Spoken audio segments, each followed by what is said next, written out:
नमस्कार दोस्तों, आज स्विंग ट्रेडिंग के लिए एक स्टॉक देखेंगे आईसीआईसीआई बैंक लिमिटेड। दोस्तों 8-10 दिन का टारगेट के लिए स्टॉक देखेंगे। स्टॉक अपने ऑल टाइम हाई पे था, वहां से 2 दिन से स्टॉक में गिरावट पाई गई है। आज के दिन स्टॉक में लगभग 1% की गिरावट है। तो देखते हैं क्या कुछ सिनेरियो बनता है ट्रेड के लिए। आईसीआईसीआई बैंक के अगर मार्केट कैप की बात करें तो लगभग 8 लाख करोड़ के आसपास का मार्केट कैप है। करंट प्राइस स्टॉक का लगभग 1139 है। स्टॉक का 52 वीक लो 899 था। वहाँ से स्टॉक का 52 वीक हाई लगभग 1170 था। स्टॉक ने 2 दिन पहले ही अपना 52 वीक हाई बनाया था। स्टॉक पे लगभग 18.1 है। बुक वैल्यू कंपनी का 307 है। कंपनी डिविडेंड पे करता है। आरओसी 8.37 है। आरओई 20.6 है। फेस वैल्यू कंपनी का लगभग 2 है। तो दोस्तों अब चलते हैं क्वार्टरली रिजल्ट पर। क्वार्टरली रिजल्ट में रेवेन्यू की हम बात करें तो मार्च के क्वार्टर में लगभग 42,600 करोड़ के आसपास था। वही दिसंबर के क्वार्टर में 40,800 करोड़ के आसपास था। तो क्वार्टर ऑन क्वार्टर रेवेन्यू में बढ़त देखने को मिल रही है। फाइनेंसिंग प्रॉफिट अगर देखें तो लगभग -8,400 करोड़ के आसपास है। यहाँ पर देख सकते हैं दोस्तों, जो एक्सपेंसेस और इंटरेस्ट है वो कंपनी को ज़्यादा पे करना पड़ रहा है रेवेन्यू के कंपेरिजन में। तो फाइनेंसिंग प्रॉफिट माइनस में चल रहा है, लगभग 20% माइनस चल रहा है रिसेंट के क्वार्टर में। अदर इनकम की अगर बात करें तो लगभग 24,800 करोड़ के आसपास है। वही दिसंबर के क्वार्टर में 18,800 करोड़ के आसपास था। उसके बाद अगर प्रॉफिट बिफोर टैक्स देखें तो लगभग 16,300 करोड़ था रिसेंट के क्वार्टर में। दिसंबर के क्वार्टर में 15,400 करोड़ के आसपास था। नेट प्रॉफिट भी देखें तो क्वार्टर वन क्वार्टर बढ़ता हुआ नजर आ रहा है। मार्च के क्वार्टर में 12,200 करोड़ था। वही दिसंबर के क्वार्टर में 11,500 करोड़ के आसपास था। तो दोस्तों अब चलते हैं शेयर होल्डिंग पैटर्न पर।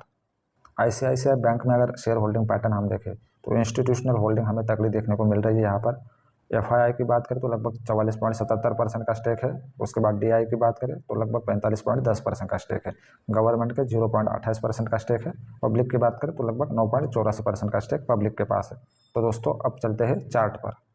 एनालिसिस हम डेली टाइम फ्रेम पे करेंगे। यहाँ पर देख सकते हैं मैंने 2 हॉरिजॉन्टल लाइन मार्क की है। जो ये नीचे वाली हॉरिजॉन्टल लाइन है, स्टॉक जब इसके नीचे था तो ये इसका एक रेजिस्टेंस का काम कर रही थी। यहाँ पर देख सकते हैं जब जब स्टॉक ने इसको ब्रेक किया यहाँ पर और स्टॉक उसके ऊपर आया तो यही उसके सपोर्ट का काम करने लगी। स्टॉक ऊपर आया और फिर यहाँ रिटेस्ट किया। उसके बाद स्टॉक ने अगले 7-8 दिनों में अपने टारगेट मेट करा दिए।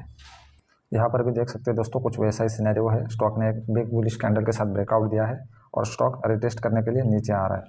यहाँ अगर एंट्री की हम बात करें तो ये जो हॉरिजॉन्टल लाइन मैंने खींची है, स्टॉक इसको ऊपर रिटेस्ट करेगा और यहाँ से स्टॉक जब बाउंस बैक होगा तो हमारे एंट्री के लिए एक अच्छी अपॉर्चुनिटी बन सकती है। और वो लेवल लगभग मेरे हिसाब से 1125 से 1130 तक आएंगे।